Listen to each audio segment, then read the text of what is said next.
Meu nome é Lilian Radins e o objetivo desse vídeo é falar um pouco sobre os negócios jurídicos, desde o momento em que eles surgem na sociedade até o momento em que eles passam a ter importância para o mundo do direito e, com isso, surtir efeitos que também estão regulados pelo ordenamento jurídico.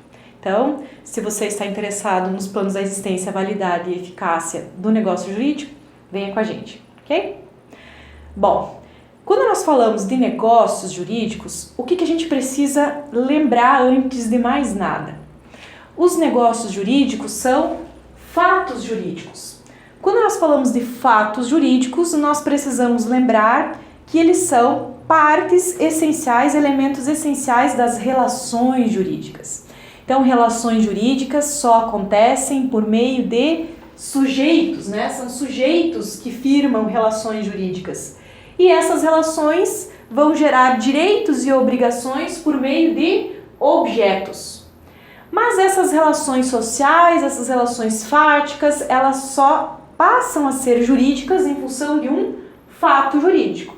São os fatos, os naturais, que dependem da vontade do homem, os atos que dependem da vontade do homem, temos os atos lícitos e ilícitos que as pessoas não querem ou não conseguem prever todos os efeitos, e temos os negócios jurídicos.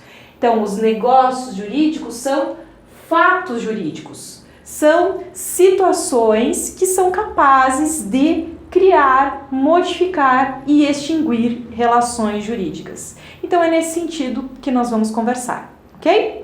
Então, quando nós falamos de negócios jurídicos, nós primeiro precisamos pensar de onde eles saem, de onde eles surgem. Eles surgem efetivamente da sociedade. Então, nós não temos negócios jurídicos se eles não passarem pelo plano da existência. Então, um negócio para existir e a gente começar a tratar dele efetivamente, ele precisa ter elementos essenciais, necessariamente sujeitos, pessoas, né? Pessoas que fazem um acordo, um negócio. Este acordo diz respeito a um determinado ou determinados bens. E deste acordo surgirão para essas pessoas direitos e obrigações, em regra recíprocos, né? Uma mesma pessoa vai ter ao mesmo tempo direitos e obrigações. Esses negócios acontecem o tempo todo na sociedade. Afinal de contas, é por meio dos negócios que nós verificamos na prática a circulação das riquezas. Mas nem todos os negócios que acontecem na vida real, eles ingressam para o mundo de direito. Nem todos os negócios que acontecem na sociedade vão, de fato, interessar, ter efeitos para a sociedade por meio do direito. Então, para que os negócios surtam efeitos jurídicos, eles precisam, em primeiro lugar, passar pelo plano da validade. É como se tivessem que passar, na nossa análise, aqui pelo crivo do direito. Nós vamos analisar ponto a ponto e vamos verificar se esse negócio realmente respeita, né, o que propõe o nosso ordenamento jurídico e seja, então, capaz de gerar efeitos. Quais são os efeitos que normalmente se busca? Que as obrigações assumidas sejam efetivamente cumpridas e, se não forem cumpridas, que o sistema como um todo seja capaz de obrigar, né, de fazer com que aquilo aconteça efetivamente, né? Bom, então quais são os requisitos dos negócios jurídicos para que eles passem pelo plano da validade e sejam capazes lá na frente de gerar efeitos? Então, quais são os requisitos previstos lá na parte geral do Código Civil? Bom, em relação aos sujeitos, o que exige o nosso ordenamento jurídico?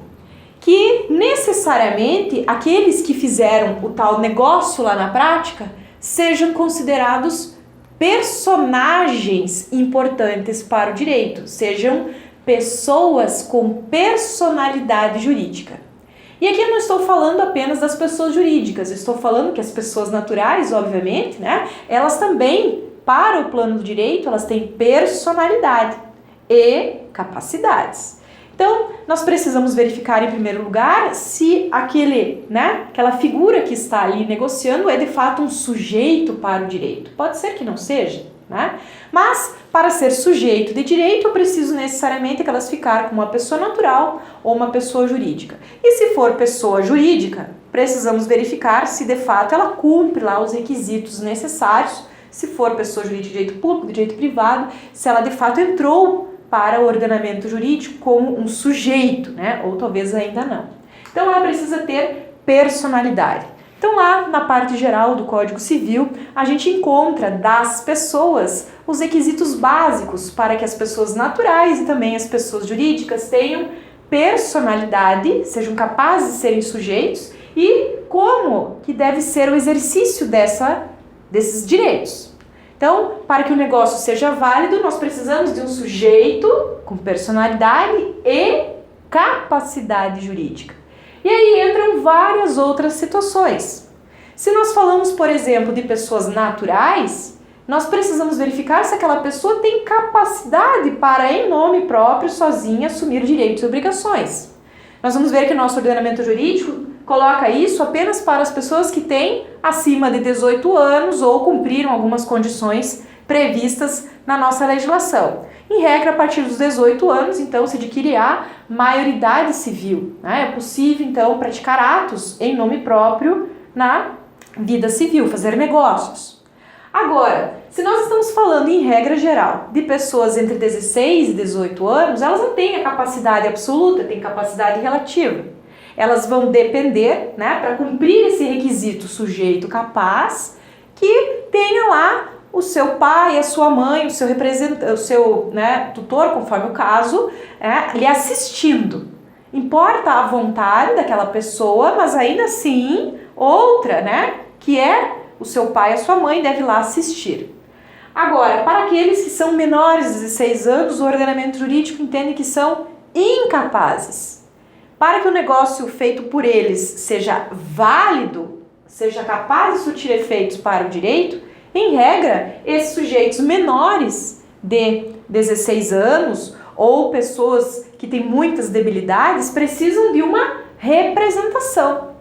Então, normalmente das crianças até podem ser sujeitos, mas dependem da representação do seu responsável jurídico, né? Para que aquele negócio cumpra o requisito de sujeito capaz. Então, crianças até podem ser partes em negócios, mas necessariamente devem ser devidamente representadas, né? Normalmente pelo seu pai ou pela sua mãe.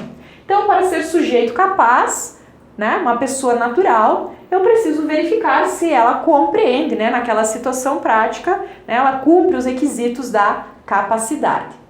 Da mesma forma, se nós pensarmos em pessoas jurídicas, também precisamos analisar, além da personalidade, se ela tem os requisitos para ser sujeito, é preciso verificar se aquela pessoa que está ali na frente, se dizendo representante, se dizendo responsável jurídico pelaquela pessoa jurídica, realmente é.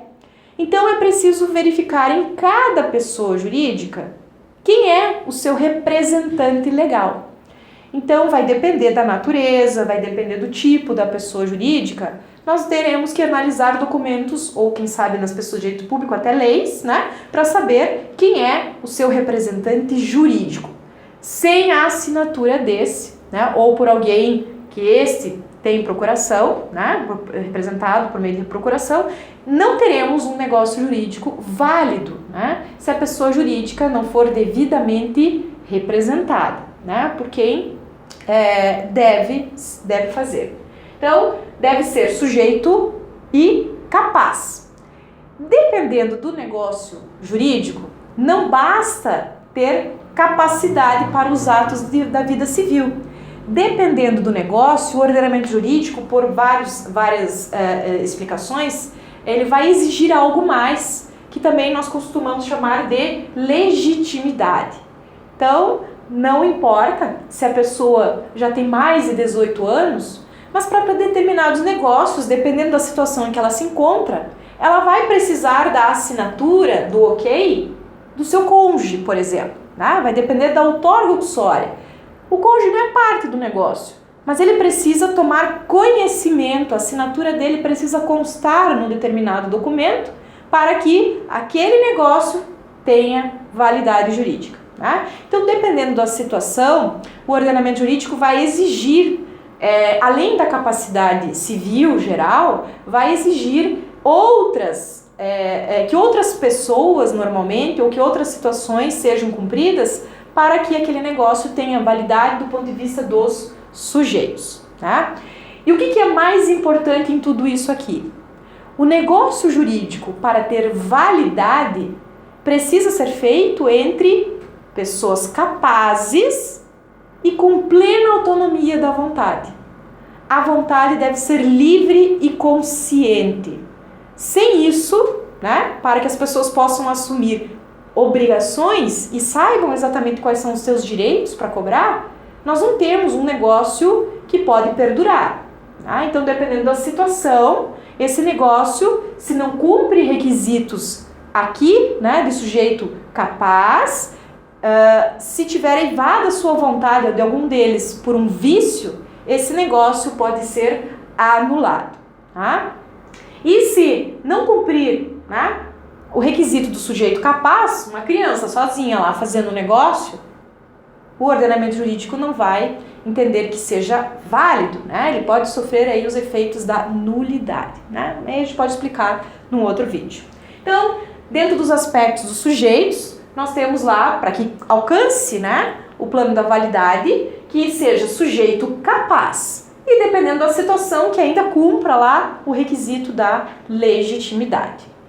Em relação ao objeto, é importante colocar que aqui nesse negócio que surge da sociedade, para que interesse ao mundo do direito, para que a pessoa que tenha lá obrigações, né, cumpridas e quer exigir o cumprimento do outro possa fazer isso, por exemplo, no Poder Judiciário, o objeto necessariamente precisa ser lícito.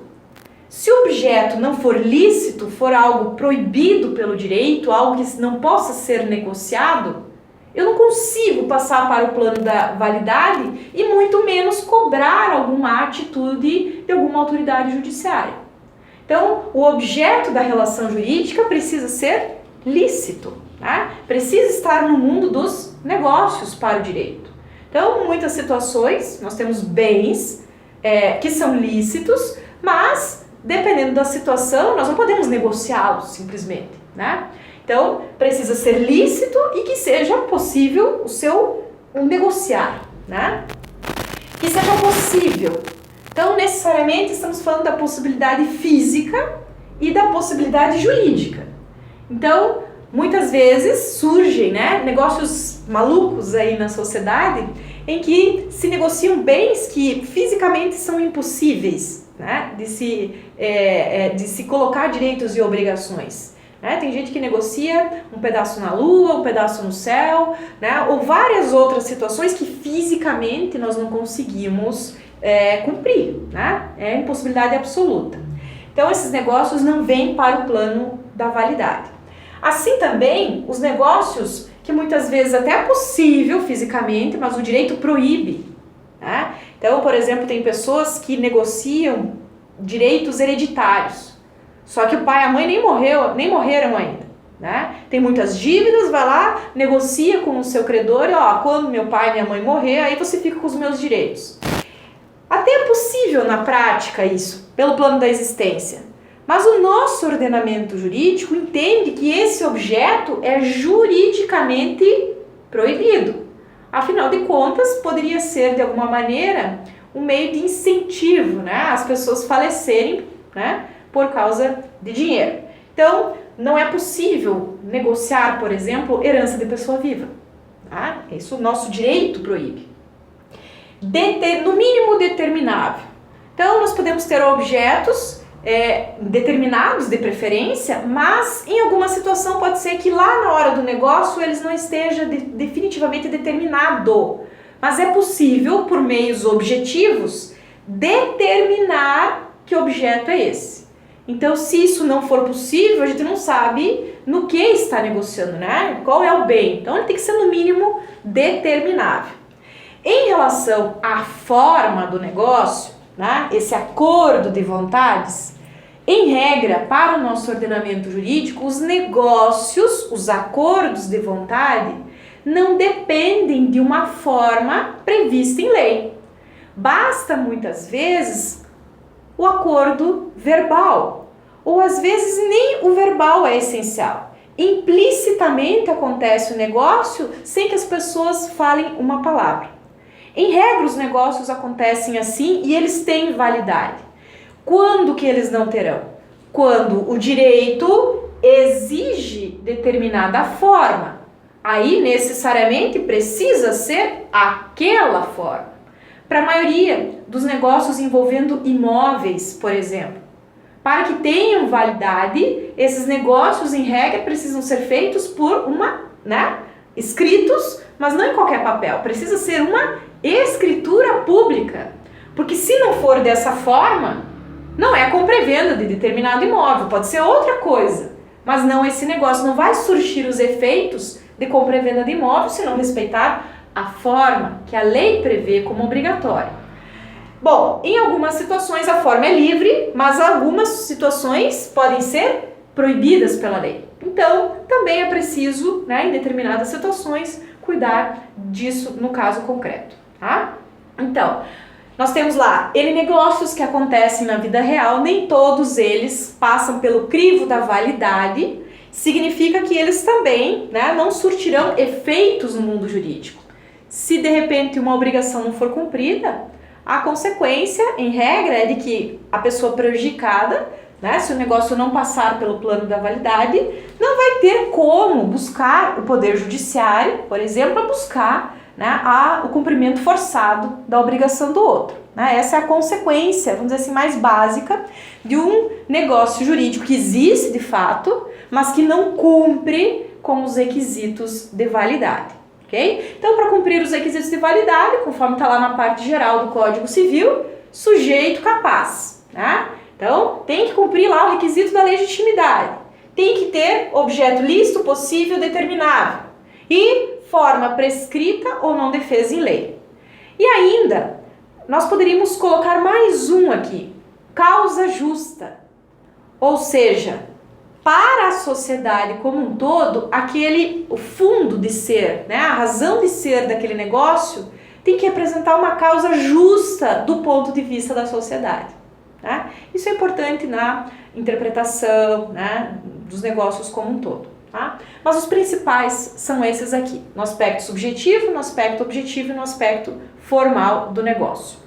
Bom, se o negócio passou pelo crivo da validade, nós vamos então verificar se ele é apto a produzir efeitos jurídicos. Então vamos para o plano da eficácia. Qual é a regra geral dos negócios? Quando eles criam, aperfeiçoam relações jurídicas, a regra geral é efeitos imediatos.